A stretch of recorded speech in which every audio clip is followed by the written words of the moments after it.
Olá, seja muito bem-vindo ao programa Em Evidência na TV Especial. A gente está aqui na Casa do Povo, na Câmara Municipal de Porto Alegre, capital de todos os gaúchos. Lembrando sempre uma convidada muito especial, já vou mostrar para vocês. Lembrando sempre que o programa Em Evidência na TV tem o apoio e patrocínio de CDP em Consultoria em Direito Público, Kaisermac. Mais da metade dos municípios já optaram pelos produtos e equipamentos da Kaisermac. Iceberg Comunicação, muito além do que se vê, estratégia de comunicação para a política de verdade. Sintergues, Sindicato dos Servidores de Nível Superior do Rio Grande do Sul, e a SPO Tecnologia. Conheça a Suzy, a IA da SPO Tecnologia, que zera faltas em consultas e redefine o cuidado na saúde do seu município. Acompanhe a gente também lá no nosso canal no YouTube e também lá os bastidores lá no nosso perfil do Instagram.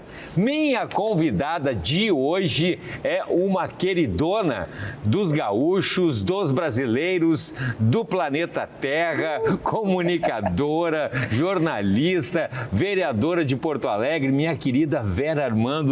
Verinha, seja muito bem-vinda, obrigado pela participação. Muito obrigada, Cláudio. Olha que alegria receber vocês, todos os teus telespectadores aqui na nossa Câmara Municipal de Porto Alegre. Nessa Casa do Povo, onde nós exercemos o nosso papel como vereadora de Porto Alegre, com muita honra, representando a todos depois da eleição, né? Nós somos eleitos por aqueles que acreditam no nosso projeto, mas no momento que nós assumimos como vereadoras, estamos aqui legislando nesta casa, nós representamos a todos os porto-alegrenses. E é uma alegria muito grande te receber aqui, nesse ambiente onde eu trabalho, com muito afinco, com muito foco, preocupada em deixar um legado para todos os gaúchos. Com certeza, Vera. Eu vou começar perguntando para a Vera Armando, né? 30 anos de atuação, mais de 30 anos na comunicação, né, aqui do nosso estado.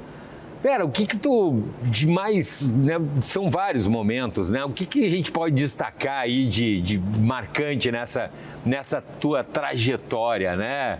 Eu reencontrei na comunicação lá na Pampa, que a Vera está apresentando até hoje o Atualidades. Isso.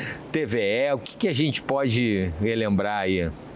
Cláudio, assim, rapidamente fazendo um balanço da minha trajetória, eu penso que cada momento teve nuances muito especiais. Pessoas que passaram nessa minha trajetória, colegas, chefia, direções de veículos que eu tive a oportunidade de conviver, mas saliento também os momentos importantes que passou o mundo, o Brasil, especialmente o nosso estado, durante cada período onde eu estava atuando nestes veículos. E eu tenho a convicção, e te digo isso com muita sinceridade, que em todos os momentos eu me dediquei com muito afinco. Eu me preocupei em dar o melhor de mim em todos os meus momentos. E certamente essa amizade hoje que nós nutrimos um pelo outro, eu tenho vários colegas que ficaram pelo caminho, que passaram, né, ao meu lado durante todo esse período, e quando nós nos encontramos, nós conseguimos celebrar e comemorar os bons momentos. Então, essa trajetória de lealdade, de amizade, de troca de conhecimentos, isso para mim é fundamental e são as lembranças mais importantes que eu carrego. Que bacana, né? A Vera Armando, ela já nasceu grandona, assim, já nasceu com esse talento, com essa simpatia. E, gente, eu posso falar, né, agora como vereadora e o pessoal que está acompanhando a Vera na política, eu quando entrei na comunicação, não vou dizer quando, tá, Vera Armando? Mas a Vera já era muito famosa, como a galera fala, né? E me recebeu com muita simpatia, assim, foi muito querida, e isso marcou, ela fala dessa amizade, isso marcou, eu me lembro que eu olhava assim, nossa, estou trabalhando ao lado da Vera Armando e tal, isso já faz um tempo e não mudou absolutamente nada, assim, né, desde eu estava começando, a Vera já era, assim, famosérrima e me tratou, assim, como de uma queridice fantástica. Vera, hoje a gente tem, né, na época lá não tinha ainda rede social, não tinha ainda essa internet que tem hoje. Não tinha computador? Não tinha computador, para vocês terem uma ideia, era celular, era máquina de escrever. Papel carbono, xerox. É verdade, xerox, mimeógrafo. Gente, nós pegamos, isso é uma coisa, uma geração que não vai ter nunca mais. Nós pegamos as duas partes, atravessamos as duas partes. Isso aí não tem ninguém. Nós migramos do analógico para o digital. Pegamos... Mas isso foi importante, hein, para nossa formação. Pois é, verdade. Quem nasceu agora, desculpa aí, né, mas só está pegando uma parte, a gente pegou as duas. Hoje, a gente tem os comunicadores. Na tua opinião, qual é o papel do comunicador, né, na construção da opinião pública, né? Nada contra aí, mas diferente de rede social, né, de influencer e tal, né? A Vera é inventora do influencer, praticamente. Mas o fato de nós termos passado, né, por toda essa parte mais raiz do jornalismo, a máquina de escrever, o gravador, o teleprompter surgiu no meio. Até então a gente tinha realmente que memorizar e estudar muitos textos.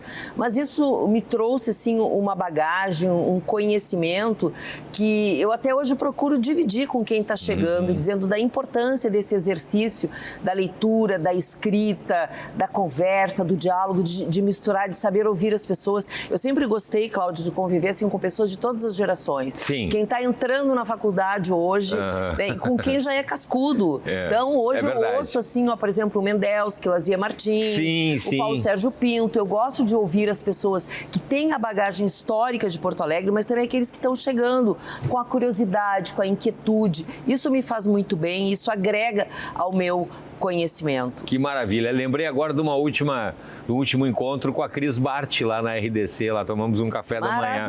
Maravilhosa. E eu sempre digo e vou repetir aqui, a Cris Bart é uma das jornalistas, uma das comunicadoras, mestre de cerimônias mais completas que nós temos no mercado. Ela é incrível e ela sabe o quanto eu a admiro. É verdade. Grande beijo para a Cris. Olha aqui, ó, o pessoal botou aqui, agora vocês vão comprar uma briga, ainda bem que ela não viu aqui, ó. A senhora construiu uma... Que senhora, gente? Senhora tá no céu, né? Minha mãe que fala.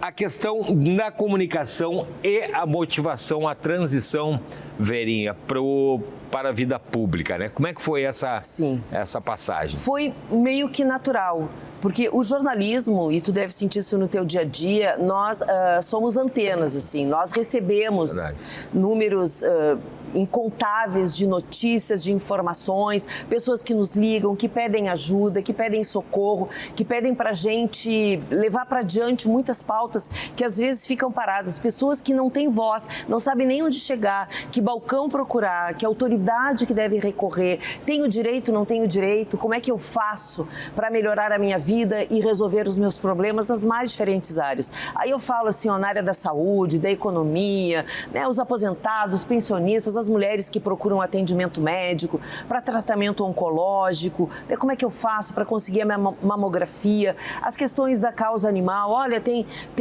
uma ninhada abandonada, eu preciso de ração, eu preciso vacinar, eu preciso castrar, as crianças, né, especiais, e eu sempre estive ao lado das crianças especiais, que eu sou madrinha do Educandário São João Batista, muito antes de entrar na política.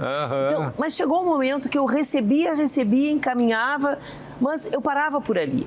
Então, a política, eu entendi que a política me dá ferramentas para que eu possa, através de políticas públicas, construir melhores resultados, melhores finais para essas histórias que me contaram.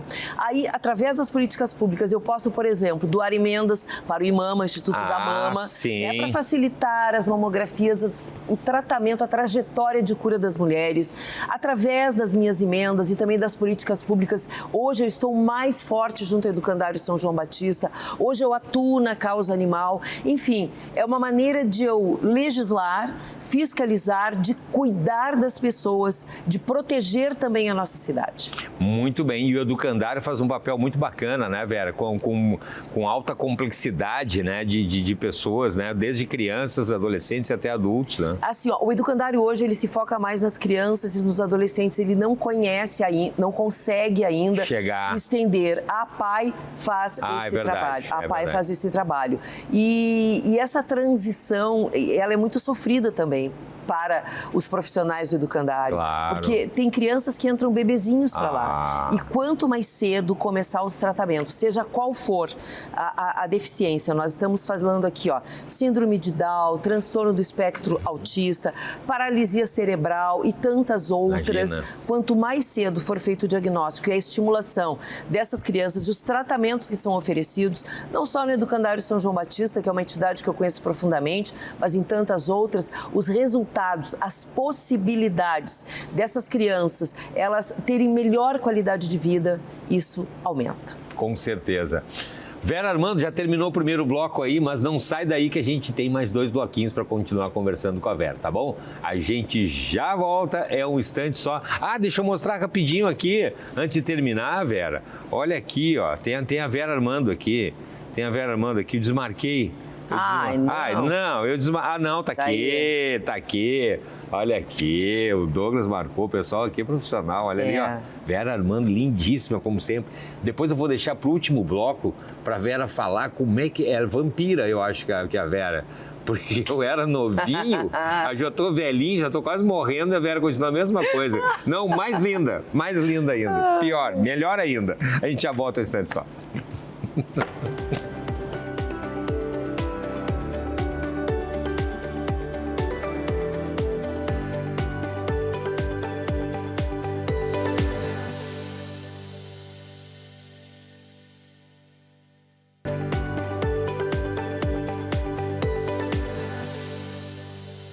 Estamos de volta com o programa Em Evidência na TV, lembrando sempre que a gente tem o apoio aí, né, e o patrocínio de CDP Consultoria em Direito Público, Kaisermac, mais da metade dos municípios do Rio Grande do Sul já optaram pelos produtos e equipamentos da Kaisermac, Iceberg Comunicação, muito além do que se vê, estratégia de comunicação para a política de verdade, Sinterg, Sindicato dos Servidores de Nível Superior do Rio Grande do Sul e também a SPO Tecnologia, conheça a Suzy, a inteligência artificial da SPO Tecnologia, que zera faltas em consultas e redefine o cuidado da saúde do seu município. Lembrando que a gente tem também o carinho da FAMURS, nossa querida FAMURS, aqui conversando hoje na Câmara Municipal de Porto Alegre, programa pra lá de especial, além dessa casa maravilhosa, com a minha querida amiga Vera Armando, contando cada história muito bacana aqui pra gente. Verinha, vou começar te perguntando nesse bloco, né?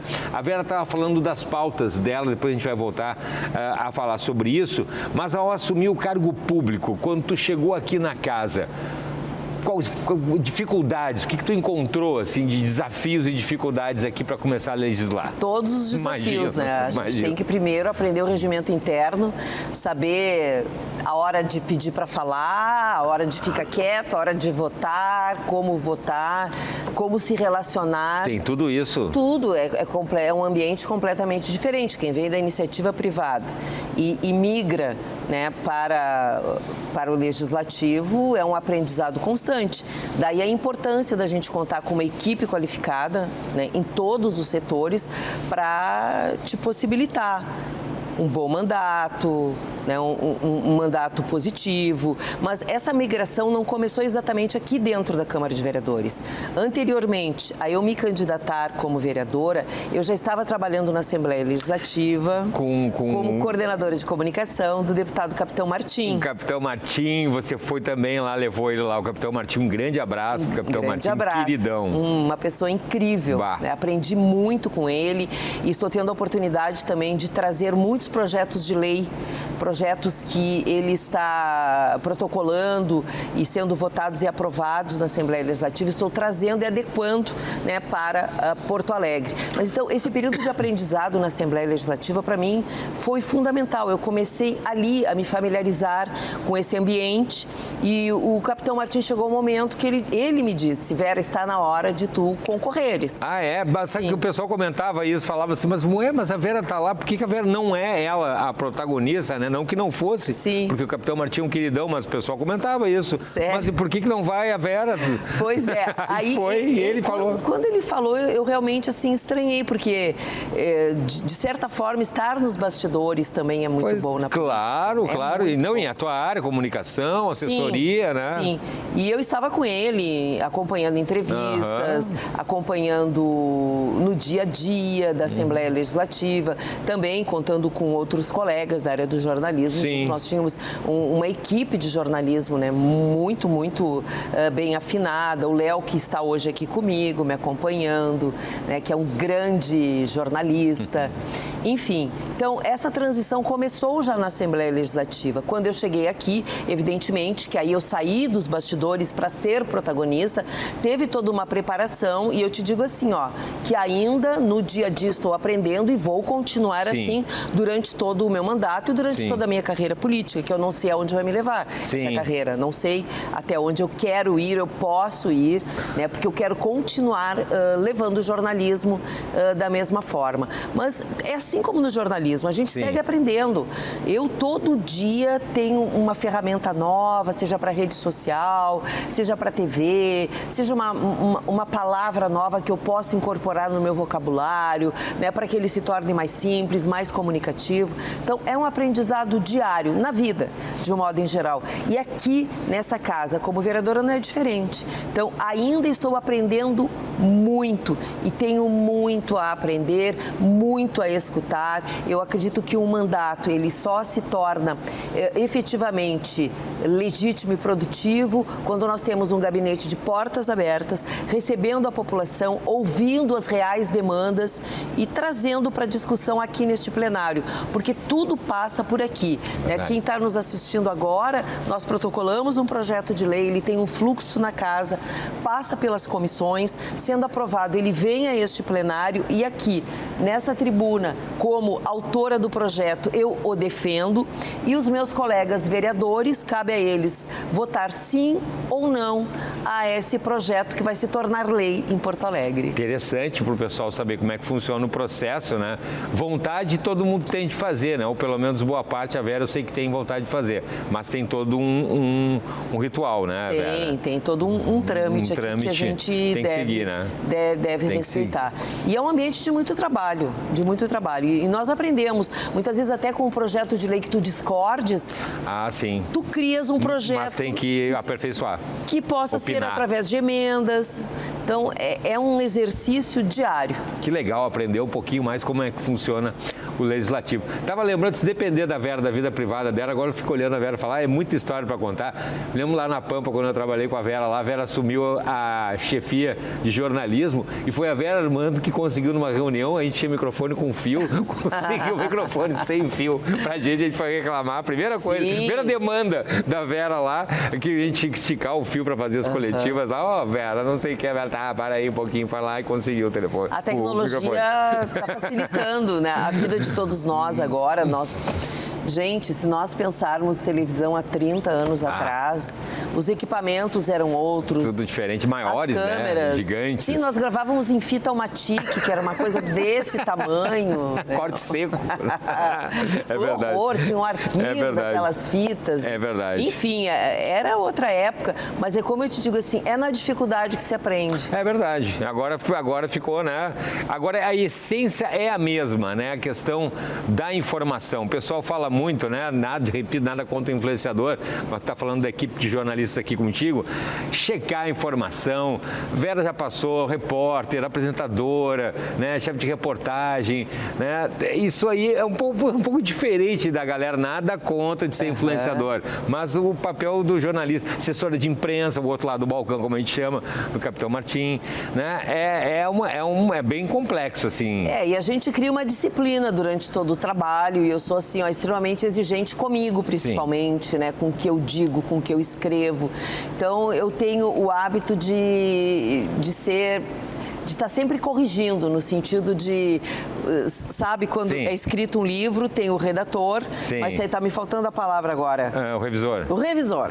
Né? Eu tenho esse hábito que eu carrego comigo de estar sempre revisando, principalmente as coisas que eu faço. Assim, a minha preocupação primeira é com o que eu estou produzindo, se eu estou atingindo os meus objetivos, onde que eu falhei, como melhorar. É a primeira coisa. Primeiro a gente tem que exigir da gente, para depois tu poder cobrar, entre aspas, que eu sempre penso que a cobrança não é no sentido Sim. de diminuir ninguém, não é no sentido de só eu que sei, não, nada disso. É de construir, de ajudar, né? Porque o resultado do trabalho é de todos, não vai Sim. ser só meu, né? É de toda uma equipe. E tu continua, né, fazendo tudo ao mesmo tempo, como sempre, né? Essa Sim. loucura não cansa, um dia tu não vai cansar. Cansa, Imagino, mas Vera. eu continuo. Ela não para.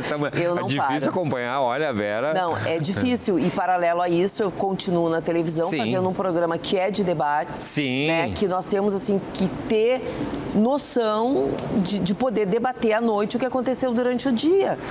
Então... E Vera, você tem uma coisa agora que você falou nisso, é interessante, tanto aqui nesse trabalho, como no trabalho, especificamente num programa de debates, geralmente nos dois pontos as pessoas se metem muito em confusão, é muito fácil se meter em confusão. E tu tem sempre essa coisa diplomática, assim, de não te meter em barraco. Pelo menos eu tento, viu? Eu tento. Eu sei que às vezes colocam pra dentro. Agora com a política, o que acontece? Eu tenho um lado, eu tenho uma posição, Sim. eu tenho um partido, eu tenho princípios, Sim, tem tenho que ter, né? Tem que ter. Então, assim, ó, eu acho que hoje não cabe mais. Essa coisa de ficar em cima do muro... Eu concordo. Não existe, Concordo. né? Tu tem que te Concordo. posicionar, mas tudo isso eu penso que pode ser feito com elegância, com delicadeza, Educação. com respeito, com educação.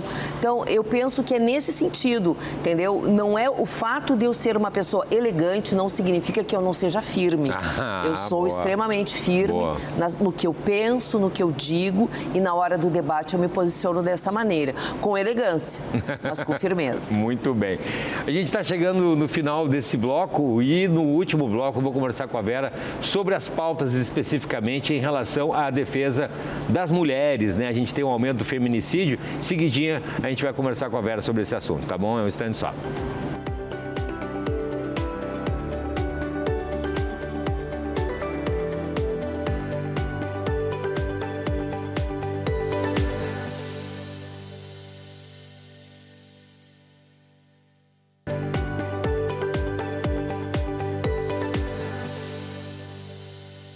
Estamos de volta com o programa Em Evidência na TV especial, aqui direto da Câmara Municipal de Porto Alegre, a Casa do Povo, entrevistando a minha querida amiga, vereadora Vera Armando, né? Contando muita coisa bacana. A gente vai falar sobre um tema importantíssimo agora, mas deixa eu só lembrar para vocês que o Evidência na TV tem um patrocínio de CDP Consultoria em Direito Público, Kaisermac. Mais da metade dos municípios do Rio Grande do Sul já optaram pelos produtos e equipamentos da Kaisermac. A Iceberg Comunicação, muito além do que se vê, estratégia de comunicação para a política de verdade, Sinterg, Sindicato dos Servidores de Nível Superior do Rio Grande do Sul, e SPO Tecnologia. Você tem que conhecer a Suzy, uma inteligência artificial da SPO Tecnologia que zera aí as faltas em consultas e redefine o cuidado da saúde do seu município. Acompanhe a gente lá no nosso canal no YouTube e também lá no nosso perfil no Instagram. Minha querida amiga Vera Armando, vou te perguntar sobre a questão agora que está incomodando e tem que incomodar mesmo, que é o aumento do feminicídio, né? Você que tem aí a pauta pelo cuidado, proteção das mulheres. O que está acontecendo, Vera? Que o mundo está enlouquecendo. O que é isso? É assustador. Nós estamos vivendo, eu até qualifico como uma verdadeira epidemia de feminicídio que nós estamos enfrentando aqui no Rio Grande do Sul. Já são 24 casos registrados e esse número só aumenta. São crimes bárbaros que estão ocorrendo, falta estrutura, porque se nós pegarmos assim destes 24 casos, 22 são no interior do Rio Grande do Sul e 2 registrados aqui em Porto Alegre. Importante isso. A rede de proteção de Porto Alegre, ela é um pouquinho melhor que a rede do interior, mas também não é o ideal. Para vocês terem uma ideia, as delegacias especializadas de atendimento à mulher, que são as DEAN, nós temos espalhadas no estado ainda em número insuficiente. E a única que funciona 24 horas é a de Porto Alegre. Olha só. As demais no interior, agora o governo do estado do Rio Grande do Sul está adequando o horário, que eu ainda considero um horário Sim. que não contempla as mulheres, até com pausa para o almoço, por exemplo. Imagina, fecha gente, meio-dia. Imagina, gente, não é restaurante, não é loja de comercial. E até às 18 horas. Crime não tem hora. Não tem hora. E fecha fim de semana e não abre no feriado. Não. Concordo. Mas é lei. Concordo. É lei que as delegacias especializadas de atendimento à mulher é lei federal. Funciona em 24 horas. Porque no momento que nós temos uma delegacia fechada, isso aí gera um clima de impunidade. De insegurança. Né? De insegurança. Isso faz com que cada vez mais os agressores, que são covardes, eles se sintam muito à vontade para agir, porque eles não têm medo. Porque o feminicídio hoje é a pena mais dura do Código Penal brasileiro. 40 anos. E eles não estão nem aí. Tanto que muitas vezes, quando eles são entrevistados, né, quando eles passam pelas oitivas, nas delegacias, eles dizem, eu fiz e faria de novo. Eu já vi isso. E agora está nas redes sociais, né? Fariam de novo. Então, assim, é um absurdo o que está acontecendo. Nós precisamos chegar até esses agressores. Parece que a nossa mensagem, Cláudio, nós estamos falando aqui para uma bolha. Para as mulheres, divulgando a elas, por exemplo, os telefones que elas devem procurar ajuda, especialmente o 180, que é a Central de Atendimento à Mulher, que é um número eficiente, que vai distribuir, vai monitorar, vai levar até a cidade de onde esta mulher está falando, porque essa central é Brasília, vai levar até a cidade a realidade que ela está dizendo. Nós estamos falando com as mulheres da importância do registro de um boletim de ocorrência. Nós estamos falando para as autoridades da importância de que seja dada a essa mulher a possibilidade dela ter uma medida protetiva, que esse agressor use uma tornozeleira eletrônica. Tudo isso nós estamos falando, nós estamos divulgando as casas de acolhimento, as redes de proteção. Nós estamos pedindo aos homens de bem que multipliquem essa ideia, que multipliquem essa mensagem de que as mulheres não são objetos, que as mulheres têm vida própria, que quando elas não querem mais continuar um relacionamento, que elas precisam ser respeitadas. Porque vocês, homens, quando não querem mais, seja por qualquer motivo, ou porque tem outra, ou porque aquele relacionamento está tóxico, desgastou, não quer mais, ele comunica a mulher e na maioria das vezes ele vira as costas, bate a porta e vai embora. É verdade. Sem olhar para trás. É verdade. E a mulher não tem o mesmo direito. A mulher é cobrada que o relacionamento, mesmo que seja ruim para ambos, que ela tenha que levar adiante, que ela tenha que se sacrificar muitas vezes pelos filhos que também não querem ver a mãe sendo agredida. O início que começa com palavras. É um círculo vicioso. É um ciclo, né? São sinais que levam ao entendimento de que o final da linha é a morte dessa mulher por uma questão de gênero. Então, nós temos que estar atentas aos sinais e o meu mandato divulga isso. Pois é. O meu mandato quer levar até as escolas. Nós temos um projeto que já é lei. Sensacional, exatamente. Me fala desse projeto, porque eu acho que a educação lá na base é também importante. Levar as escolas do município de Porto Alegre, sempre lembrando, né, que um vereador, ele tem como cenário, como território, a sua cidade para poder legislar, né? Mas muitos dos meus projetos, eles estão sendo replicados em outras cidades do Rio Grande do Sul. E isso, assim, me enche de alegria e eu deixo aberto para todos os vereadores. Não tem problema. Não tem problema. Vamos compartilhar boas ideias.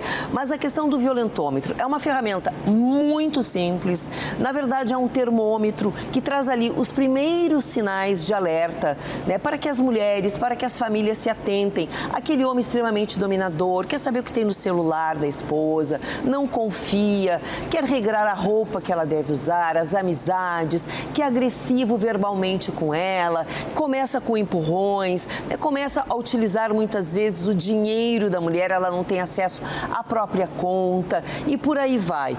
essa questão vai aumentando gradativamente até chegar, e as mulheres às vezes não se dão conta disso, que estão sofrendo esse tipo de violência. Isso já é violência. Pois é. Violência, a mulher não quer ter relações sexuais e o marido muitas vezes quer forçá-la. Porque a esposa. Porque a esposa teria obrigação de esposa. Não existe isso.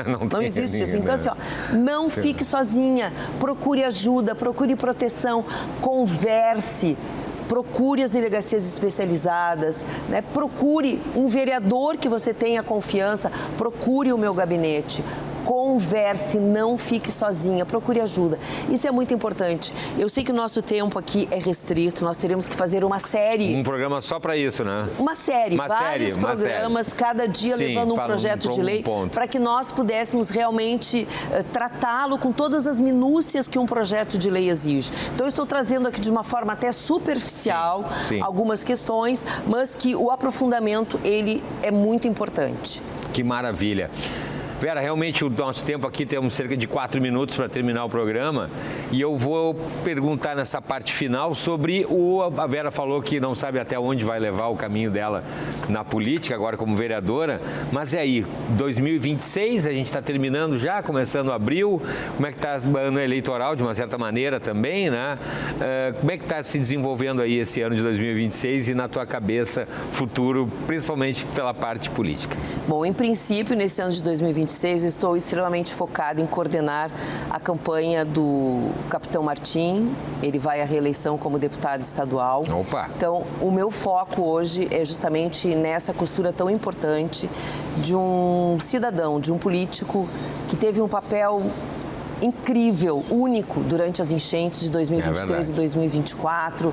Ele salvou vidas, não deixou ninguém para trás, não largou a mão de ninguém e tem um trabalho muito forte aqui no nosso estado. Então, hoje a minha prioridade é essa coordenação de campanha, estar também ao lado do deputado Zucco, né, que está em parceria com o meu partido, o PP, né, o Zucco é PL, então estaremos juntos também trabalhando na campanha ao governo do estado. Então, esse é o meu foco e continuar aqui na Câmara de Vereadores, levando o meu trabalho no dia a dia. A cidade é muito dinâmica. Porto Alegre tem mais de 1.300.000 habitantes. Nós temos que atender a todas as demandas, a todas as necessidades. É um trabalho que não se esgota e eu tenho energia para isso, viu? Pois eu sei. Mas eu me reabasteço e estou de volta no outro dia, querendo trabalhar de novo. Eu sei, é verdade mesmo. Você tem plano de eleitor agora sendo discutido também, né? Até às 5 horas da manhã nós já tivemos uma sessão plenária, no outro dia ficamos até às 10 da noite e agora na outra semana nós já estamos agendados até às 4 da manhã com um chimarrão, né, um lanchinho na madrugada, discutindo o plano diretor, que é sem dúvida o projeto mais importante que está tramitando nesta casa. Nós estamos desenhando o futuro de Porto Alegre para os próximos 10 anos. É muita responsabilidade construir a cidade do futuro que todos nós queremos. Antes de encerrar, já sei que o tempo aqui é curto, eu quero agradecer a direção da Revista em Evidência, ao programa, ao Cláudio, sempre pela generosidade, pela oportunidade de estar aqui nas páginas, levando a minha mensagem. Gente, muito obrigada. Essa revista tem uma grande circulação no meio empresarial, no meio político. É uma revista que tem um alto conceito e estar nas páginas é, sem dúvida, muito, muito honroso para mim. Muito obrigada. Vera Armando, muito obrigado a ti, tá? Sou teu fã, tá bom? Sempre fui. Um beijo, Vera. Valeu, obrigado para você que está nos acompanhando aí. Em seguidinha, a gente volta na outra parte do programa Em Evidência.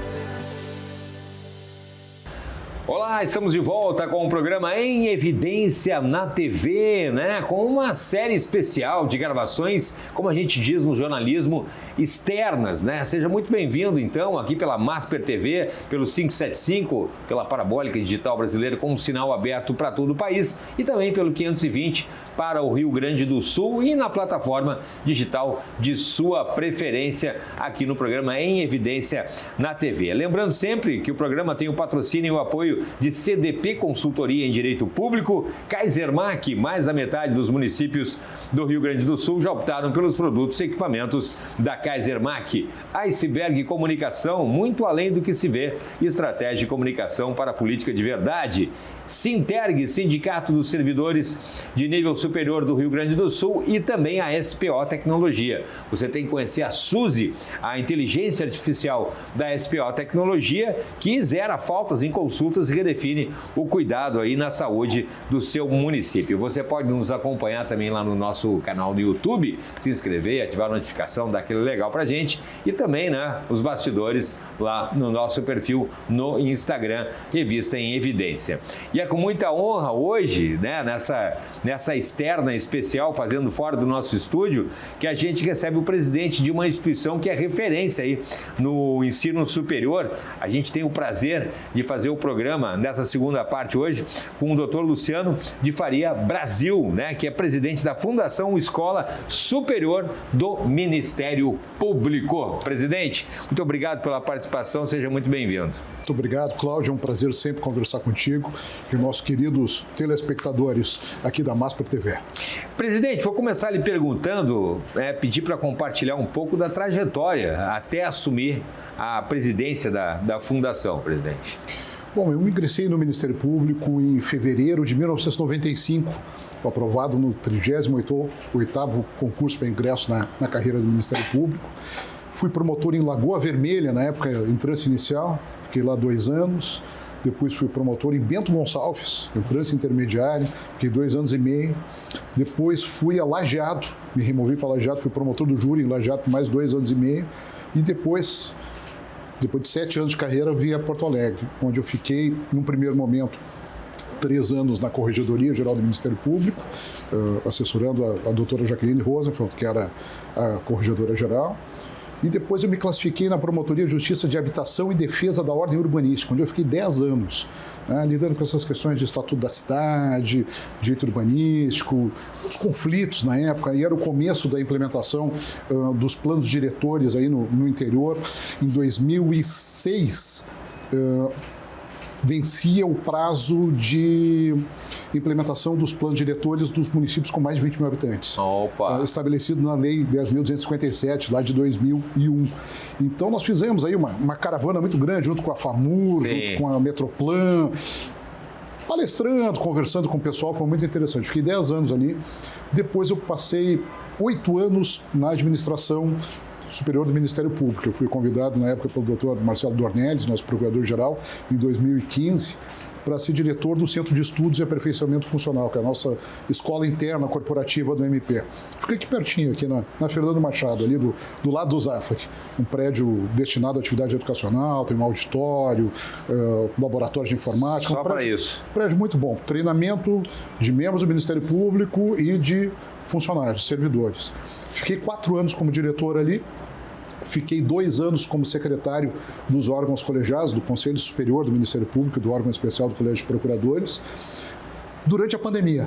Então, também foi um momento de ajudar os nossos conselheiros a lidar com a realidade tecnológica que permitisse fazer as sessões à distância. Ah, né? É verdade. Então, operar todos os sistemas. Era o que tinha, né? Fazer reunião no Zoom, na plataforma do MP. Foi um aprendizado para todo mundo, para mim também. Do adiantamento até da tecnologia que ia vir agora. Exatamente. De 2021 a 2023, eu fui chefe de gabinete do Procurador-Geral, que era novamente o doutor Marcelo Dornelles. E foi um período também de muito crescimento, muito aprendizado, muito entendimento das questões da alta administração. Depois, em 2023, eu retornei à atividade fim, dessa vez na Promotoria de Justiça e Defesa do Consumidor, onde eu fiquei 2 anos e meio. E foi uma experiência muito rica, conheci muita gente, de muito aprendizado, de muito crescimento intelectual também, esse convívio com doutores, com professores, tudo isso foi muito interessante. Que já tivemos entrevistas sobre isso, exatamente, acho, né? Exatamente, lá na estúdio, lá na Masper. Foi muito legal, foi muito bacana. Depois eu, no final do ano passado, fui promovido a Procurador de Justiça. Hoje encontro no último grau da carreira. Atualmente atuo junto a uma Câmara Criminal, e tenho desenvolvido lá minhas atividades. E aqui na Fundação Escola Superior do Ministério Público, eu ingressei como vice-presidente em 2019, novembro de 2019, vice-presidente do presidente Fábio Sbardelotto, que permaneceu até o dia 9 de dezembro de 2024. E depois ele renunciou ao mandato para assumir a função de corregedor-geral do Ministério Público. Então, desde o dia 9 de dezembro de 2024, me encontro na presidência, primeiro interinamente para fechar o mandato do presidente Fábio, e em novembro do ano passado eu fui eleito e tomei posse como presidente agora. De fato? De fato, assim, de fato e de direito. De fato e de direito, como se diz. Me encontrei no exercício da presidência, meu vice-presidente é o Dr. Mauro Henrique Renner, foi procurador-geral de Justiça de 2007 a 2009, e também temos a doutora Josiane Camejo, que é subprocuradora-geral de Justiça para Assuntos Jurídicos, e o professor Alexandre Lipe João, professor de Direito Consumidor, hoje procurador de Justiça junto ao Tribunal de Justiça Militar. Então, nós 4 formamos o Conselho Administrativo. Perfeito. Temos também o diretor da Faculdade de Direito, era o Dr. Mauro Souza, agora o Dr. Rodrigo Brandalize, professor de Processo Penal e Processo Penal, um jovem. E estamos aí num processo sempre de aprendizado contínuo, sabe, Cláudio? A gente nunca deixa de aprender. O sujeito que disser que eu sei tudo, aprendi tudo, está muito longe disso, assim, está completamente equivocado. Ainda mais porque o direito também, né? Ele está sempre acompanhando a sociedade também, né? E cada vez mais rápido, Cláudio. Pois é. As realidades se sucedem muito rapidamente. Nos anos 90, quando eu me formei, eu ingressei na URGS, na Faculdade de Direito, em 1989. Eu ia perguntar, porque tem a história de Bagé, né? Sim. Foi esse período anterior. Vamos voltar um pouquinho ali. Sou de uma família que vem da metade sul. Meu pai é proprietário rural em Bagé e minha mãe proprietária rural em Candiota. Candiota, e tem uma fração também em Piratini, mas bem perto de Pedro Osório, ali na ponta do município de Piratini. Então eu me criei muito lá fora, né? Literalmente? Literalmente. A gente ia todo fim de semana, o pai foi também servidor público um bom período, foi secretário de Estado no governo do governador Amaral de Souza ali. Olha! Ele foi secretário de Estado entre 80 e 82 ali. Olha, Amaral de Souza. Isso faz muito tempo, né? Eu me recordo bem daquele período, eu era guri, e a gente ia todo fim de semana para fazer. Então eu vi todas as fases, né, do negócio rural, vi o crescimento do agronegócio, vi a profissionalização da gestão. Sim. Né? Vi os grandes eventos climáticos, né? A gente fala dessas situações. Entre 90 e 91, nós tivemos uma grande seca no Rio Grande do Sul. Até o escritor, o romancista e poeta, o José Botelho, José Francisco Botelho, ele faz menção em uma das suas... um texto que ele escreveu durante a enchente, justamente a essa grande seca de 90 e 91, né, que ele estabelece um contraste com aquela situação. Então eu vi toda essa realidade, e hoje eu também sou produtor rural, junto com a minha mãe, que é viúva, e com a minha irmã. Eu investi minha irmã nos poderes de gerência das propriedades, do negócio rural como um todo, mas a gente nós gerimos juntos, né? Sim. Então eu guardo essa conexão muito grande aí com a fronteira. A maior parte dos meus parentes, é um horror dizer isso, parentes mais próximos já morreram. E eu tenho os primos que não moram mais em Bagé, então eu vou à cidade lá, assim, mas fica relembrando. Eu vou no comércio, vou comprar passo na farmácia veterinária, essas coisas, vou a Ceguá comprar uma coisinha. Algum vinho, mas eu na verdade eu vou mais para a propriedade rural. A propriedade que a tua irmã administra atualmente. Então eu tenho dito já há tempos, né? De certa forma eu sou herdeiro dessas tradições, e é uma história um pouco síntese, né, do Rio Grande do Sul, né? Eu sou herdeiro tanto dos chimancos quanto dos maragatos. Família do meu pai, toda de Maragatos, Libertadores. E a mãe? A família do meu avô materno era toda de chimancos, pica-paus, né? Do lenço branco. Mas, meu Deus do céu, pegou e tu ficou no meio disso aí. Isso, a família da minha avó materna muito urbana, de Pelotas lá, era ligada ao Banco Pelotense. Bacana, que interessante. Então tem um pouco de síntese nisso tudo. Sim, assim, do Estado. E dessa transposição do campo para a cidade. Também. Né? Assim, meu pai já veio para a cidade para estudar e acabou se estabelecendo profissionalmente. E eu também, de certa forma, embora fosse todo fim de semana, eu cresci em Porto Alegre, estudei no Colégio Farroupilha, estudei na URGS depois, peguei toda essa efervescência do final dos anos 80 começo dos 90, o ano da primeira eleição presidencial. Foi meu primeiro ano de faculdade. Então, isso aqui, o pessoal não tem lembrança, né? Tinha 3 passeadas por dia aí no centro. Olha, era brincadeira. Meu pai, quando se aposentou, era funcionário da falecida Caixa Estadual. Caixa Econômica Estadual. Verdade, Caixa Econômica Estadual. Então, eu volta e meia passava ali para conversar com ele. O centro tinha uma vida muito intensa, né? Intensa, é verdade. Que com o tempo, ali nos anos 90, ela foi decrescendo, foi declinando. O centro quase morreu. Ele ressurge a partir dos programas de habitação popular aí, que são implantados nos anos 90 no centro. E depois com a ressurgência do comércio, de uma cena mais boêmia lá justamente onde eu morei quando era criança, né? Meus pais tinham um apartamento na Rua da Praia, na Rua dos Andradas, na frente da onde era então o Hotel Majestic, hoje Casa de Cultura Mariquintana. Casa de Cultura Mariquintana, no centro, no coração de Porto Alegre. Onde hoje tem o Boteco Andradas embaixo. Isso. Era uma padaria ali, Padaria Touro. Eu morava naquele prédio ali. Então, nossa, mas literalmente no centro, pertinho da Praça da Alfândega ali. No coração do centro. Meus avós maternos moravam no Presidente Antônio Carlos, que era no Rua dos Andradas 777. Fica na frente daquele marketplace, aquele food place que tem ali hoje, ali, que é o Up, eu acho que é exatamente na frente. Então, o centro mudou muito. Eu fico feliz em ver a ressurgência do centro. Pois é. Muito triste pela enchente, né, que acabou prejudicando. Deu uma baixada, mas tem uma revitalizada boa agora. Boa. Outro dia eu passei ali na Duque, vi que aquela pizzaria que tinha na Duque foi lá para a Rua da Praia. Sim. Eu gosto, eu sou um entusiasta. E sou um cultor da história de Porto Alegre e do Rio Grande do Sul. Pois é, do Porto Alegre e do Rio Grande do Sul, né? Porque pega lá na ponta da fronteira até aqui a capital. Doutor Luciano. Bom, entramos na URGS em 89, né? Concluímos o curso de Direito e depois o concurso. Sim, eu me formei em 93, na metade do ano. A minha turma até adiantou um pouquinho as cadeiras, acabamos nos formando com 4 anos e meio e não 5 anos. Olha! E naquela oportunidade eu cursei tanto a Escola Superior do Ministério Público, quanto a Escola Superior da Magistratura, a Escola da Júris, que tinha os preparatórios, eram os grandes preparatórios que existiam na época. E foi muito bom, conheci bastante gente, foi um aprendizado muito bom. E durante o ano de 94 eu fiz o concurso, o resultado final saiu no finalzinho de dezembro, tomamos posse no dia 1º de fevereiro de 95. Olha só, na mesma época que eu fazia o meu concurso, no final de 94, dezembro de 94, para a Fundação Cultural Piratini Rádio e Televisão, a TVE. Sim. Passei para a TVE. Final do governo do governador Alceu Colares. Exato. Porra, brincadeira.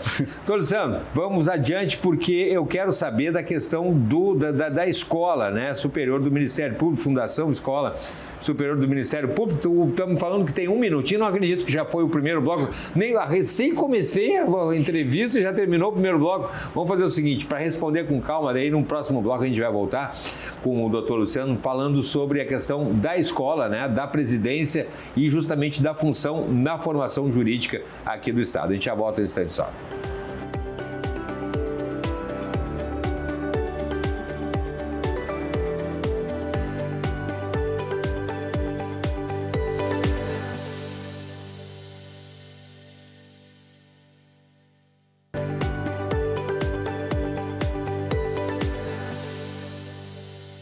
Estamos de volta com o programa Em Evidência na TV, para lá de especial. Se você se conectou agora, a gente saiu do nosso estúdio lá na Masper TV, lá na Avenida Carlos Gomes, para vir aqui para um local muito bacana, muito especial, entrevistar uma pessoa muito legal. Olha, as histórias fora do ar, pena que tem história que não dá para contar fora do ar. Mas enfim, lembrando sempre que o programa Em Evidência na TV tem o patrocínio de CDP Consultoria em Direito Público, Kaisermac. Mais da metade dos municípios do Rio Grande do Sul já optaram pelos produtos e equipamentos da Kaisermac, Iceberg Comunicação, muito além do que se vê, estratégia de comunicação para a política de verdade, Sinterg, Sindicato dos Servidores do nível superior, do Rio Grande do Sul. E você tem que conhecer a SPO Tecnologia, que é a SUSE, a inteligência artificial da SPO Tecnologia, que zera faltas em consultas e redefine o cuidado da saúde do seu município. Nos acompanha também lá no nosso canal no YouTube e também lá no nosso perfil no Instagram. E tem também tem aí o apoio da nossa querida FAMURS, a Federação das Associações dos Municípios do Rio Grande do Sul, né? Quando o município se fortalece, todo mundo cresce. Estou recebendo o doutor Luciano contando histórias aqui, conterrâneo, tanto da capital como do interior do estado, mas eu quero falar agora, começar falando agora justamente sobre a Escola Superior do Ministério Público, a Fundação Escola Superior do Ministério Público, que está mudando, inclusive, de identidade visual, presidente. Como é que é isso? Bom, Cláudio, a gente tem essa história linda da FMP, porque a Fundação Escola Superior do Ministério Público, ela é fundada em 30 de novembro de 1983, já tem 42 anos de idade. Ela é a mais antiga do Brasil e a maior dentre as fundações de escolas superiores dos Ministérios Públicos. Nós temos outras similares, outras congêneres no Brasil, mas a Fundação Escola Superior do Ministério Público do Rio Grande do Sul é a primeira e é a maior. E o que acontece naquela quadra da história, e a gente tem que voltar ao começo dos anos 80, nós não tínhamos escolas de formação judicial do Ministério Público. Isso não existia. Mas era um conceito que se pensava, se imaginava que se pudesse ter justamente um núcleo de formação para os futuros juízes, para os futuros promotores. Nesse movimento, 2 colegas nossos vão à Europa e recolhem várias experiências na Itália, na Espanha, na França, e trazem esse material e, junto com outros colegas, deliberam fundar essa Escola Superior do Ministério Público, que surge como uma fundação instituída pela Associação do Ministério Público. Ela é uma fundação de direito privado, umbilicalmente ligada à Associação do Ministério Público, mas que tem no seu conselho deliberativo também o Procurador-Geral de Justiça e o Corregedor-Geral do Ministério Público. Então, ela é inteiramente privada do ponto de vista do financiamento, ela não recebe um único centavo aí do poder público, né? Ela se financia com suas próprias matrículas, com a venda dos seus produtos educacionais no mercado, ela compete no mercado com as outras instituições de ensino superior. Se é que nós podemos falar de competição ou concorrência, né? Porque há mercado para todos. Há mercado para todos, apesar das mudanças da estrutura demográfica e etária brasileira. A gente vai falar sobre isso. Isso, que nós estamos assistindo a um processo de transformação que vem de algum tempo e que muda um pouco o nosso perfil do aluno. Sim, né? sim. Passa a ser não só o egresso do ensino médio, mas também aquele que busca uma segunda graduação ou até mesmo uma terceira graduação. Nós temos esses perfis. E a gente vai constituir aqui na Fundação Escola Superior, no começo, uma unidade de capacitação voltada para os cursos preparatórios a concursos, né? Como esse que eu fiz lá há mais de 30 anos atrás, 32, 33 anos atrás.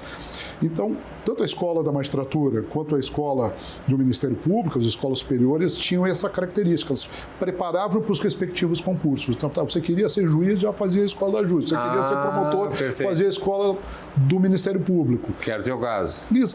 Exatamente. Então, a gente ia tomando contato com as matérias, com as perspectivas, com os professores, que eram oriundos do Ministério Público, e tudo isso vai se consolidando até que, num determinado momento, se recebe a autorização do MEC para promover cursos de pós-graduação lato sensu, as chamadas especializações. Olha aí. E nós começamos ali no começo dos anos 2000 a ter essa oferta dos cursos de pós-graduação. O primeiro foi, inclusive, do direito da criança e do adolescente, né? Voltado a uma temática muito... Que hoje está... muito cara ao Ministério Público. Está presente hoje. Exato. Presente. Agora, com o advento do chamado ECA digital, Estatuto da Criança e Adolescente Digital. Então, é um nome muito bom, mas ele traz isso aí, né? Traz uma ideia justamente da gente proteger as nossas crianças e adolescentes no âmbito digital, porque o mundo digital, a internet, não é uma selva, né? Ou não deveria ser. É verdade, muito rápido. Ser. Os pais têm a noção que a criança está naquele ambiente, no quarto ali, né? Exatamente. Só que ali ele está conectado com... E aqui fazendo um parênteses, né? Nós... que temos mais de 50 anos, quando fomos apresentados aos jogos eletrônicos. É verdade. Primeiro nos fliperamas, depois... Fliperama, eles nem sabem o que é fliperama. Depois do Atari. A ideia é que você joga contra a máquina. É verdade. Hoje você joga contra outras pessoas online. Pessoas, é verdade. Com outras pessoas e contra outras pessoas. E se comunica com essas pessoas. É verdade. Então você pode ter realmente a presença do predador, do sujeito que está ali justamente em busca de interesses ilícitos em relação às crianças e adolescentes que eles se encontram. Tem que ter essa atenção. Tem que ter uma atenção.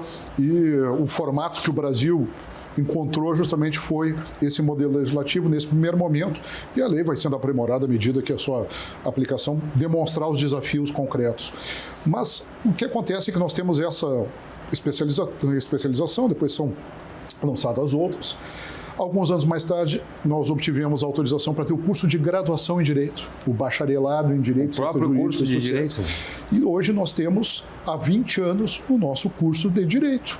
É a única Fundação Escola Superior do Ministério Público no Brasil que tem o curso de graduação. Tá aí o nome, então, Fundação Escola Superior do Ministério Público. Tem um curso de Direito, o sujeito se forma como advogado, só para entender. Exatamente. Aqui, você tem aqui o curso de graduação, tá. O menino vem no ensino médio, Isso. a menina vem no ensino médio, Isso. Ingressa aqui, ao cabo de 5 anos de estudos, sendo aprovado em todas as provas. Um advogado pronto para fazer o OAB. Bacharel em Direito. E depois vai fazer o exame de ordem. Depois nós temos as pós-graduações lato sensu, as especializações. Nós temos o mestrado acadêmico.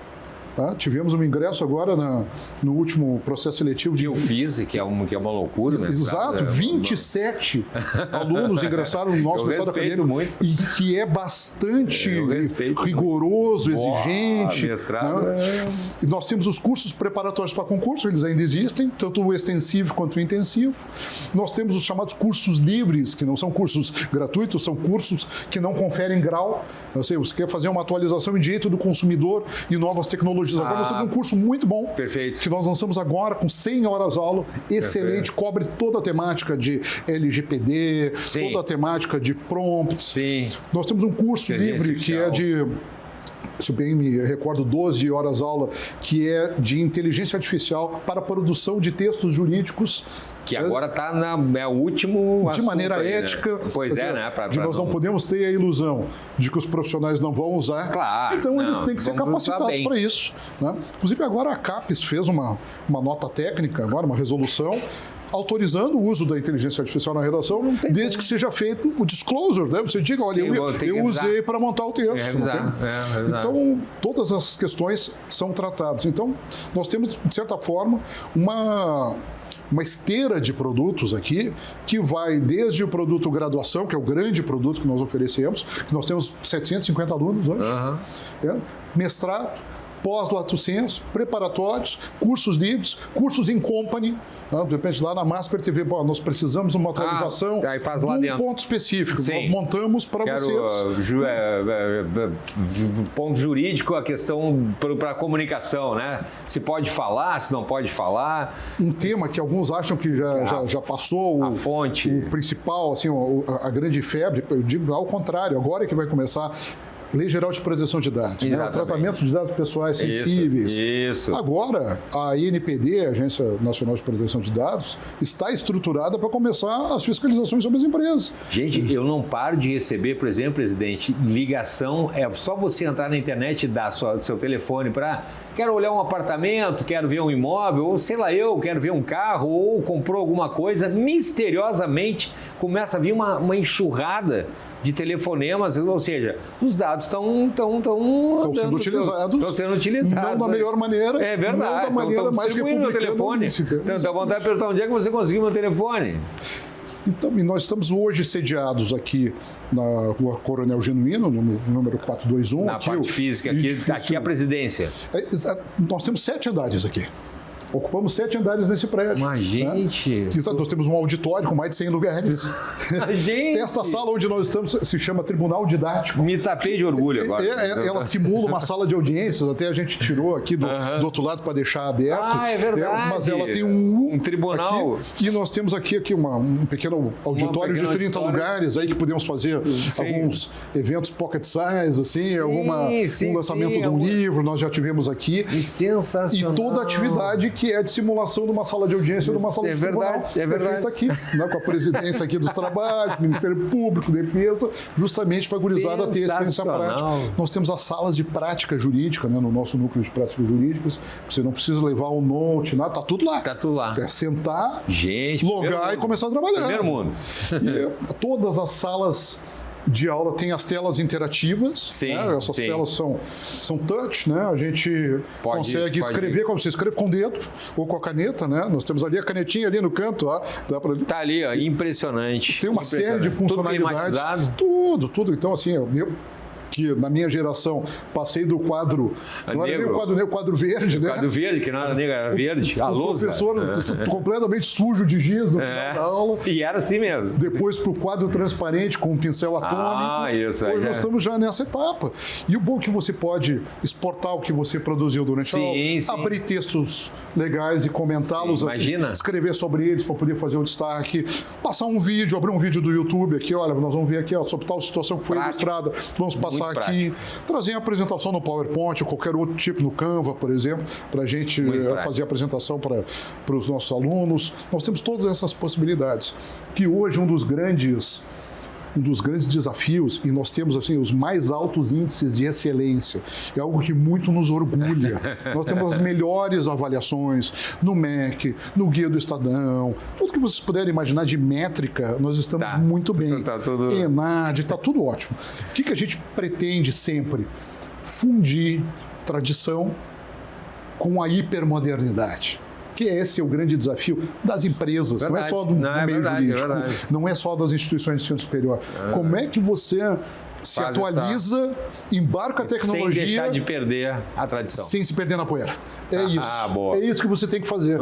Então, esse é o nosso desafio. A gente tem que, de alguma maneira, conseguir fazer isso. A gente tem trazido muita tecnologia e esse processo agora de nova identidade visual veio justamente para isso. Fazia algum tempo que a gente estava com a mesma marca. Né? Agora que era essa aqui. Era essa. A gente mudou. Essa é a anterior... Aquela que nós tivemos, a que veio depois era muito parecido com essa serifada. Ela tinha a serifa, que são aqueles tracinhos na ponta dos caracteres. Agora nós trouxemos uma marca mais corporativa, justamente para enaltecer um momento da FMP como um produto de excelência. Tá certo, do ponto de vista, inclusive, gráfico, conceitual. E mais, sinalizar que nós estamos também atentos a todos os desafios contemporâneos da hipermodernidade. E nós também vamos oferecer não só um novo posicionamento estratégico, mas novas unidades de negócios, nós vamos ter o novo site, nós vamos ter a nova marca e nós vamos também oferecer tecnologia também para os nossos parceiros. Então a gente está reposicionando o nosso negócio, porque... Este é o movimento da vida. Não né? dá para parar. Heráclito, há 2.500 anos, já nos disse. Né? Aquele aforismo, aquele fragmento célebre que o homem não se banha 2 vezes no mesmo rio, porque a lei da vida é o movimento. É verdade. Se você ficar parado, você foi ultrapassado. Você tem que, no mínimo, se colocar em movimento para acompanhar os tempos. Há 2.000 anos. Está aqui, ó, e a parceria com a revista Em Evidência aqui, ó, está aqui com o ministro Fux aqui. Na capa, né? Já é bem antiga aqui, né? E o presidente Davi Medina, que era o nosso presidente na época, aqui bem na frente no cantinho. Sim. Vou dizer para o colega Davi aqui, com o cabelo que parece ligeiramente retocado, aqui na sua coloração, mas era um jovem à época, né? Foi o nosso presidente por 6 anos. Que maravilha. Belo colega, e estava no início da gestão. 2014 a revista. Brincadeira. Vamos terminar o segundo bloco já de novo, né? Já está aqui a produção me olhando aqui, né? O nosso diretor. Vamos fazer o intervalo em seguidinha. Não sai daí porque tem mais um bloco para a gente conversar e tal com o presidente Alexandre Sá.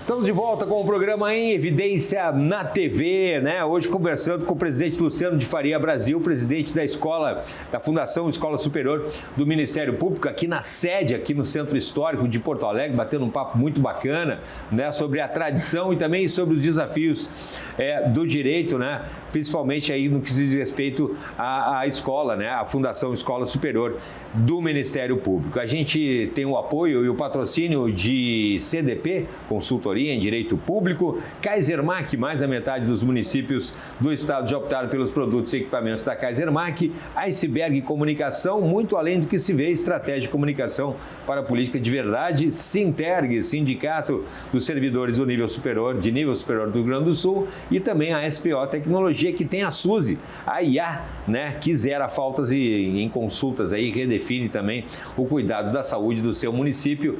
Lembrando também que a gente tem o apoio da FAMURS, a nossa querida FAMURS, somos municipalistas aí então, né? A força dos municípios, FAMURS, a Federação das Associações dos Municípios do Rio Grande do Sul. Presidente, nesse último bloco, então, a gente estava falando sobre a estrutura, né? Só para lembrar, a gente está numa parte aqui de uma estrutura física aqui da Escola Superior do Ministério Público, mas tem uma outra parte aqui no centro também? Não, nós temos aqui a nossa unidade central, ocupamos 7 andares aqui e estamos, isso é uma coisa que é bem interessante de destacar, do lado do chamado quadrilátero jurídico, que é algo que nos dá uma vantagem geográfica, topográfica, competitiva imensa. Porque uma parte muito grande dos nossos alunos vai fazer estágio. Sim. Vai fazer estágio. Fica prático. Não só nos escritórios de advocacia, mas também no poder público. Então, nós temos aqui, a uma distância de caminhada curta, nós temos o Tribunal Regional Federal, nós temos a Procuradoria da República, nós temos a Justiça Federal de primeiro e segundo grau, nós temos o Ministério Público do Rio Grande do Sul, o Tribunal de Justiça e os 2 prédios do Foro Central, Foro Central 1 e 2. A PGE também é aqui do lado, a PGM está aqui do outro lado do centro também, é só uma caminhadinha lá na 7 de setembro, não, na Siqueira Campos, E todas essas instituições interagem conosco. O estudante, a nossa aluna, o nosso aluno, basta ir à nossa central de estágios, fica aqui no 11º andar, não precisa ficar procurando, todas as informações são centralizadas e o sujeito pode se candidatar a toda essa carteira de estágios que nós temos aqui. Estágios não só nesses órgãos, mas também Tribunal de Contas, Polícia Civil, todas as instituições que compõem de maneira direta ou reflexo o sistema de administração da justiça estão aí. E os escritórios de advocacia também. Não é demais lembrar que é nosso vizinho, aqui, condômino também do prédio, os nossos queridos amigos Cláudio e Leonardo Lamac. Presidente da OAB. Exatamente, cujo escritório é aqui neste prédio, aqui no 3º andar.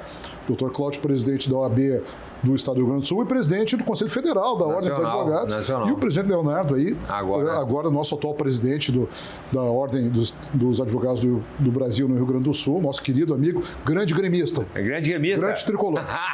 Muito bem, é verdade, grande amigo. Um abraço aí para o presidente, né, Leonardo Lamac.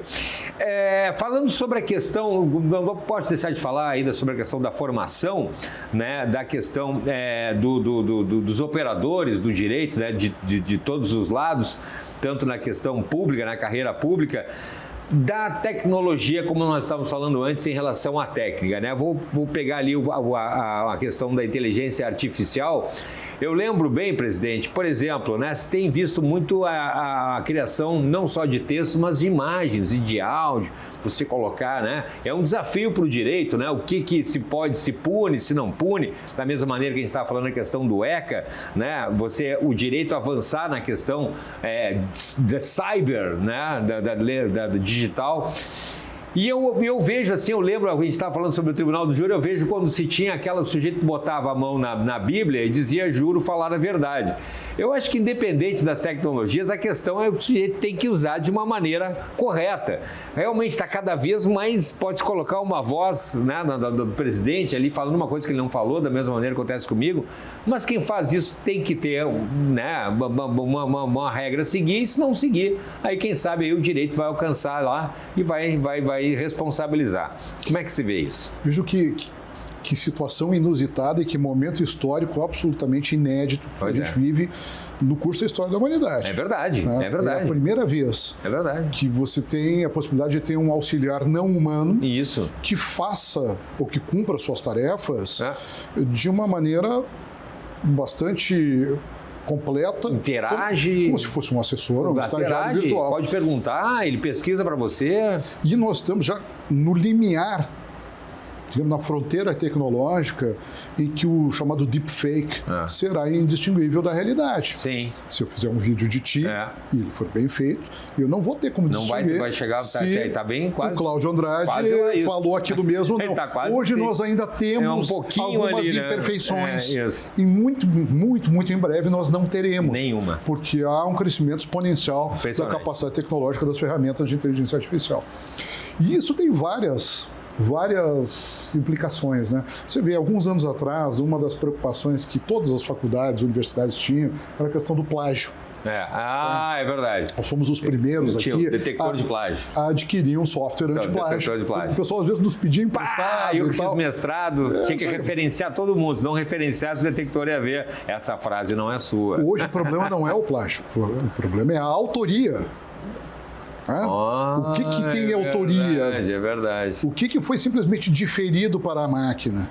O que foi diferido para a máquina e não foi comunicado? Inclusive que tem decisões jurídicas que não existiram, que a máquina às vezes dá uma viajada, digamos assim. O grande papel hoje do profissional do direito é na produção dos seus textos, das suas pesquisas, da consolidação das suas posições num documento, numa petição, é fazer a curadoria. A curadoria qualificada do que foi produzido.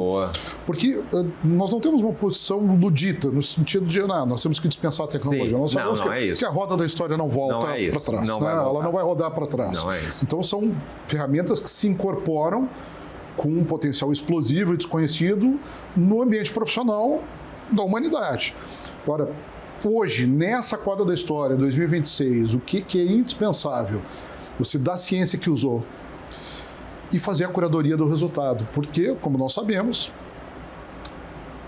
a máquina erra, a máquina alucina. É verdade. É verdade. A máquina inventa.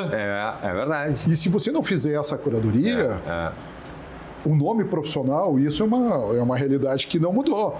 Nesse ponto, nós continuamos como há milhares de anos. A sua reputação é o seu melhor cartão de visita.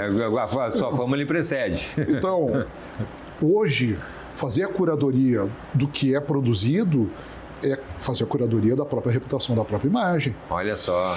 Outra coisa, falas bem das imagens, né? Isso é um tema de proteção de dados. Pois é verdade. Hoje, você manda uma foto para um evento e há quase uma necessidade dos nossos profissionais aí de passar essa imagem numa ferramenta de IA. Isso. Mas eu não autorizei? Pois é. Assim, esse tipo de uso só pode ser feito se autorizado pelo titular dos dados pessoais. É verdade. Então, é verdade. Mas eu não quero que mexa na minha foto. Eu sou essa pessoa aí que eu mandei. Sim, mas é verdade. É a mesma coisa que você postar num jornal antigo, colocar o Photoshop, ou então recortar a cabecinha da pessoa, colar ali, tirar uma foto por cima e fazer uma montagem no jornal. E nós teremos cada vez mais problemas em relação a isso, né? Porque hoje se constituiu um ambiente cultural, uma atmosfera em que se acha interessante fazer necessariamente esse tratamento virtual da imagem. E se esconder atrás da internet. Mas isso não deve prosperar. Então, nós temos novos problemas éticos e novos problemas técnicos que geram problemas jurídicos. E o direito tem que ir atrás. Ele tem que dar conta, né? Por isso que as legislações são cada vez mais programáticas, estabelecendo os conceitos, princípios, porque há uma impossibilidade de regrar a realidade que se torna muito acelerada. Você podia ter nos anos 80 uma lei sobre o sistema financeiro que não valeria hoje. Ter mudanças substanciais. As pessoas usaram um cheque físico de 1981 a 89 sem nenhum problema. Mas no final da década de 90 já deixaram de usar. E hoje, se você conhecer alguém que usa um cheque físico, olha, você tira uma foto. Porque a tiara só aceita cheque. Um abraço pra tiara. Tem pra Disney. E aí a gente pensa assim, toda essa disciplina do direito comercial que nós tínhamos hoje, rebatizado como direito empresarial, em sua boa parte, títulos de crédito, a realidade do comércio eletrônico, a realidade os cartórios, tabelionatos. Você estabelece contratos a todo momento no seu celular. Contrato de adesão. Assina digital. você fez uma compra, você aderiu a um serviço, você clicou naquela caixa de adesão, eu concordo, eu aceito. Você assinou um contrato. Né? Esses contratos que ninguém lê. E não é tão inocente. Os termos e condições gerais dos contratos ali na caixinha. Não são lidos por Serve ninguém. de prova. Então, hoje, sobreleva cada vez mais, isso foi o tema, inclusive, da conferência do professor Dr. Bruno Mirage, quando fez a conferência de abertura do nosso curso de Direito Consumidor e Novas Tecnologias, é que você não pode pensar mais que o direito comum da vida é o direito civil. É o direito civil, mas é o direito do consumidor. Porque hoje, efetivamente, aquela previsão, né, do Kennedy lá em 62, né, falando que todos nós somos consumidores, ela se materializa na terceira década do século XXI. Todos nós somos consumidores. O direito do consumidor e todas as proteções aí advindas regem as nossas situações do dia a dia. Tudo aquilo que a gente consome e regra, não são contratos de direito civil. Muito raramente. Então, você vai ter aí, vai comprar uma casa, etc., um apartamento. Mas, em regra, os contratos do dia a dia são contratos de consumo. E esses contratos de consumo são boa parte digitais. Então, tudo isso hoje reposicionou completamente a maneira que a gente interpreta e faz o direito. E isso tem uma repercussão na maneira como a gente ensina o direito. É verdade. Né? Porque você tem uma geração aí que nasceu depois de 2005. Nós somos a última que pegou a transição. Nós somos, talvez, a última geração no mercado de trabalho que cresceu sem internet. O analógico e viu a transformação. Tu deve ter feito, digital, como eu, o curso de datilografia. Sim, o pessoal nem sabe o que é isso. Isso eu tô associando. Máquina fotográfica com filme. A propósito, outro dia eu estava relendo um livro de poemas do grande cronista Paulo Mendes Campos, né, mineiro, daquela geração lá do Hélio Pellegrino, do Atlário Rezende, do Murilo Rubiel, e ele brincava, o único diploma que eu tenho é de datilografia. É verdade, né? O cara era grandão com aquele diploma. Hoje, né, isso tudo pertence a um passado relativamente remoto. Sim. Você tem que ir no Museu de Comunicação, Hipólito da Costa, para descobrir o que era. É uma máquina de escrever. Uma máquina de escrever. E tem que ensinar isso de uma maneira diferente para essa geração. O que acontece? Hoje, todo aluno, e isso não é uma crítica, é uma constatação, ele tem uma compreensão diferente, por exemplo, do tempo da aula, da atenção, do uso. E aí nós temos alguns movimentos, né? A gente viu aí que o INSPER, a Fundação Getúlio Vargas e mais uma outra instituição de ensino superior proibiram o uso do celular na sala de aula. E eu acho, em uma primeira mirada, sem aprofundar, é uma providência interessante e saneadora. Mas eu vou te fazer a pergunta. Uma boa parte dos nossos alunos hoje não tem caderno. Uma parte substantiva, não tem caderno físico. Eu gosto de anotar, canetinha. Uns tomam nota no tablet, outros no note, outros no celular, no bloco de notas. Isso aí. Tá? E esse aluno que está fazendo no bloco de notas, como é que ele fica? Você vai obrigá-lo a ter um tipo de aquisição no equipamento? São coisas assim que às vezes parecem, poxa vida. Eu fui acostumado assim. Hoje, para você ter a certeza absoluta de que a pergunta que você fizer no eventual trabalho para apresentar não vai ser simplesmente jogado no ChatGPT, o ideal é você fazer o trabalho na sala de aula. É verdade. À mão. Daí você vai ficar só para você. Porque nós também, e esse é o choque da tradição com a hipermodernidade, do qual deve emergir um tipo de síntese harmoniosa. Você não pode perder essa capacidade derivada da motricidade fina e da expressão escrita. Também. Isso eu sempre digo em sala de aula. Porque vocês vão fazer exame de ordem, vocês vão fazer um concurso público, vocês vão fazer algum tipo de avaliação que vocês vão ter que escrever. Então, vocês têm que saber escrever e com letra legível, que não seja hieroglífica ou cuneiforme. Você tem que saber sintetizar num espaço de tempo e tem que ter autoria. É verdade. Porque a autoria é algo que nós ainda perseguimos como decisivo na esfera da aprendizagem. Você tem que ter autoria, como tudo que você fizer na sua vida, que você vai assinar, tem que ser teu. nosso tempo conversar com o presidente Luciano de Faria Brasil, doutor Luciano. Muito obrigado, viu, meu grande amigo. É uma paixão pelo direito, né? É uma coisa que vem lá da vida toda e a gente vai se encontrar outras vezes, porque eu tenho certeza que você de casa também gostou. Parabéns pela nova marca, né? Pela reformulação aí do visual. A gente vai se encontrar depois lá no evento.